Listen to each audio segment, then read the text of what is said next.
أجري الله أكبر يا موطني موطني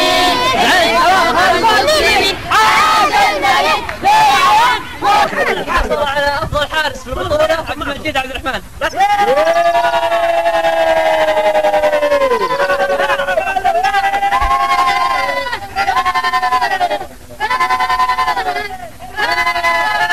حصل على أفضل لاعب في البطولة بعد منافسة حامية بين اللاعبين على حصل أفضل لاعب عبد الرزاق عبد الله.